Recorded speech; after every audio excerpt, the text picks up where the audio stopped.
राम राम दोस्तों अब हम डिस्कशन करेंगे निफ्टी 50 का और निफ्टी फाइनेंशियल सर्विसेज का।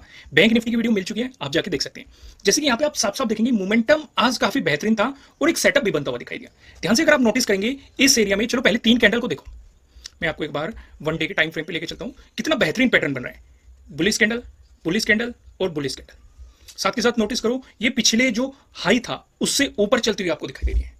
तो यानी कि काफी बेहतरीन पैटर्न है और एक बुलिशनेस आपको मार्केट में दिखाई दे रही है। इसका भी हम डिस्कशन करेंगे, बेफिक्र रहिए, यहाँ पे भी आएंगे। लेकिन पहले कुछ चीजों पे फोकस कर लेते हैं। जैसे कि मैं वापस आपको वहीं पे लेके आता हूँ 5 मिनट के टाइम फ्रेम पे। यहाँ पे जो पहली कैंडल बनी, इनडिसीजन कैंडल बनी है, कोई डिसीजन नहीं। हमें ये दिखाई दे रहा है कि यहाँ पे इस एरिया में प्रीवियस डे हाई है और यहीं पे आपकी प्रीवियस डे क्लोजिंग है, लेकिन इसने इनडिसीजन कैंडल बनाई, यानी कि क्लियर नहीं है मार्केट किस डायरेक्शन में जाएगा। फिर अगर आप ध्यान से देखेंगे जो पहली इनडिसीजन कैंडल बनी है इसका ब्रेकडाउन मार्केट ने नहीं दिया है। अगर इसका ब्रेकडाउन देता, यानी कि 23,680 से नीचे अगर प्राइस सस्टेन होना शुरू हो जाता तो आपको मार्केट में एक नेगेटिव मोमेंटम देखने को मिल सकता था।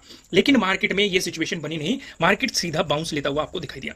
फिर यहीं पे एक सवाल खड़ा हो जाता है, क्या यहीं से ही पॉजिटिव साइड अपॉर्चुनिटी बन सकती है? बिल्कुल भी नहीं, क्योंकि इस एरिया में अब आपके पास 3 चीजें आ चुकी है। प्रीवियस डे हाई भी आपका यहीं पे हो गया, ट्रेडिंग डे हाई भी आपका यहीं पे हो गया और आपके लिए प्रीवियस डे क्लोजिंग भी इसी जोन में है। जब तक तीनों का ब्रेकआउट नहीं मिलता तब तक पॉजिटिव सिनेरियो नहीं क्रिएट होता। जब मार्केट ने ब्रेकआउट दिया, आपके लिए सेटअप बना प्रीवियस डे हाई के ब्रेकआउट वाला सेटअप भी, ट्रेडिंग डे हाई के ब्रेकआउट वाला सेटअप भी। अगर आप इन सेटअप्स के बारे में नहीं जानते तो नीचे डिस्क्रिप्शन में आपको एप्लीकेशन का लिंक मिल जाएगा, जाइए, ऑफर भी मिल रहा है, ऑफर का फायदा उठाइए और इन पैटर्न को अच्छे तरीके से लर्न कीजिए। फिलहाल मार्केट में इन तीनों का आपको ब्रेकआउट मिला और मार्केट में एक मोमेंटम आपको देखने को मिल गया।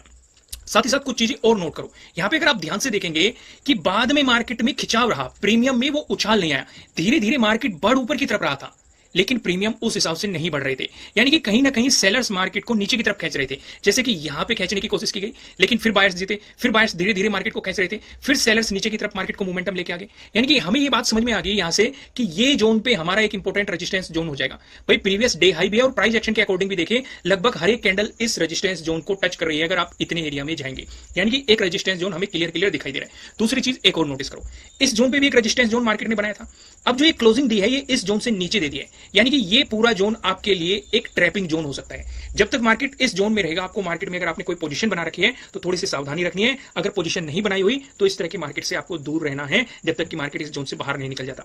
या तो ऊपर की तरफ निकल जाओ या फिर नीचे की तरफ निकल जाओ, तभी आप कुछ प्लान करेंगे। उससे पहले आपको प्लान नहीं करना चाहिए।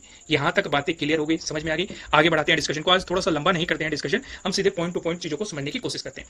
जैसे कि मार्केट में अगर आप देखेंगे यहां से काफी बेहतरीन आपको एक मोमेंटम देखने को मिला है। पहले एक रेंज देखने को मिल रही थी, फिर जब से मार्केट इस रेंज से निकला है आपको एक तेजी के साथ ऊपर मोमेंटम देखने को मिल रहा है। आपके लिए जो इंपोर्टेंट रेजिस्टेंस है ये 24,000 के अराउंड ऊपर की तरफ इंपोर्टेंट रेजिस्टेंस है।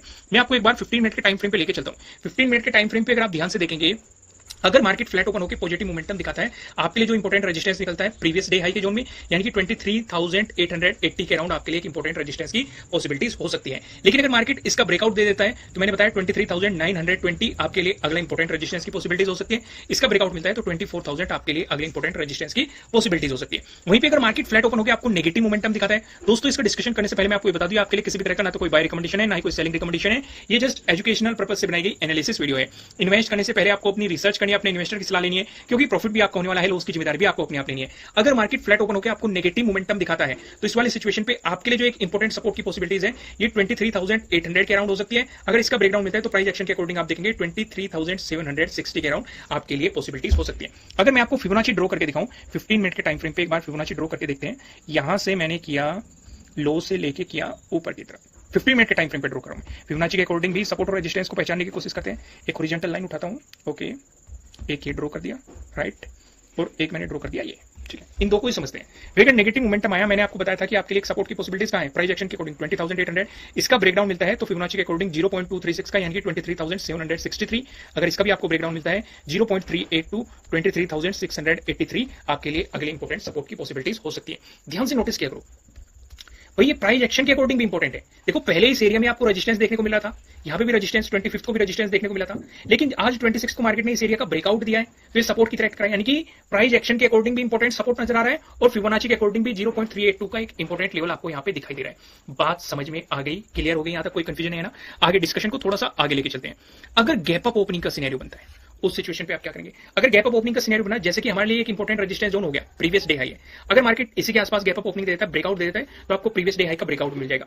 ध्यान रखना, अगर मार्केट ने पहले ही कैंडल के साथ ग्रीन कैंडल बना दी और ब्रेकआउट दे दिया, तो हमारा एक सेटअप भी है previous day high breakout with first candle, तो आप उस पर भी काम कर सकते हैं, उसके अकॉर्डिंग अपनी एंट्री, स्टॉप लॉस या टारगेट डिसाइड कर सकते हैं। लेकिन अगर मार्केट गैप अप ओपनिंग देकर रिवर्सल होता है, तो प्रीवियस डे क्लोजिंग से नीचे आने देना, या फिर अगर आप एक प्लान कर रहे हैं, स्कैल्पिंग करना चाहते हैं, मार्केट ने प्रीवियस डे हाई का ब्रेकडाउन दे दिया, तो आपके लिए एक इंपॉर्टेंट सपोर्ट यहीं पे हो सकता है, या आपके लिए काफी इंपॉर्टेंट जोन रह सकता है। वहीं पे अगर मार्केट गैप डाउन ओपनिंग दे देता है, इस सिचुएशन पे क्या करेंगे? जैसे कि मैंने आपको बताया, प्राइस एक्शन के अकॉर्डिंग एक इंपॉर्टेंट जोन है 23,800 आपके लिए एक इंपॉर्टेंट सपोर्ट की पॉसिबिलिटीज हो सकता है। तो उस सिचुएशन पे आप क्या करेंगे? इसी पे फोकस करेंगे। अगर मार्केट इसी के आसपास गैप डाउन ओपनिंग देके ब्रेकडाउन दे देता है, तो आपके लिए इंपॉर्टेंट सपोर्ट 0.236 यानी कि 23,763, इसका ब्रेकडाउन मिलता है तो 0.382 यानी कि 23,683। लेकिन अगर मार्केट गैप डाउन ओपन होकर बाउंस कर गया, तो पहला रेजिस्टेंस प्रीवियस डे क्लोजिंग और ये प्रीवियस डे आई, यहां आप सिर्फ स्कैल्पिंग पे ज्यादा फोकस करेंगे तो ज्यादा बेहतर रहेगा। कुछ एग्रेसिवली आपको यहां पे प्लान नहीं करना चाहिए। आइए अब एक नजर हम फिन निफ्टी पे भी डाल लेते हैं। फिन निफ्टी पे हमें क्या सिचुएशन नजर आ रही है? फिन निफ्टी में भी भाई बैंक निफ्टी का अगर आपने एनालिसिस देख लिया, तो आपने ऑब्जर्व की होगी, पहले एक रिट्रेसमेंट दिखाया, फिर एक मोमेंटम दिखाया, यानी कि रिकवरी दिखा के मार्केट अपने ट्रेडिंग डे हाई का ब्रेकआउट देके ऊपर की तरफ मोमेंटम ले गया, फिर एक जोन में खिंचाव आया और वहां से आपको सेलिंग देखने को मिली। यानी कि कहीं ना कहीं सेलर्स अभी भी चाह रहे हैं कि मार्केट को खींच के नीचे की तरफ लाया जाए। तो इस सिचुएशन पे आप फोकस कहां करेंगे? भाई आपके लिए प्रीवियस डे हाई काफी इंपॉर्टेंट जोन हो जाएगा। अगर मार्केट आपको एक पॉजिटिव मोमेंटम दिखाता है, तो प्रीवियस डे हाई आपके लिए क्या रहने वाला है? एक इंपॉर्टेंट रेजिस्टेंस रहने वाला है। लेकिन अगर मार्केट इसका ब्रेकडाउन देता है, तो आपके लिए इंपॉर्टेंट सपोर्ट क्या रहने वाला है? प्रीवियस डे लो। फिर अगर आप इनका ब्रेकआउट मिलता है या फिर इनका ब्रेकडाउन मिलता है, तब आप आगे की प्लानिंग उसके अकॉर्डिंग करेंगे। यहां तक चीजें क्लियर होगी। तो दोस्तों इस वीडियो में इतना ही। आज हम छोटी वीडियो रखते हैं, ज्यादा डिस्कशन नहीं करते क्योंकि वीडियो थोड़ा सा लेट आ रहा है। तो कल मैं कोशिश करूंगा कि जल्दी आपको प्रोवाइड की जाए, तो उसके लिए सॉरी। फिर मिलते हैं किसी नेक्स्ट वीडियो में, तब तक के लिए राम राम।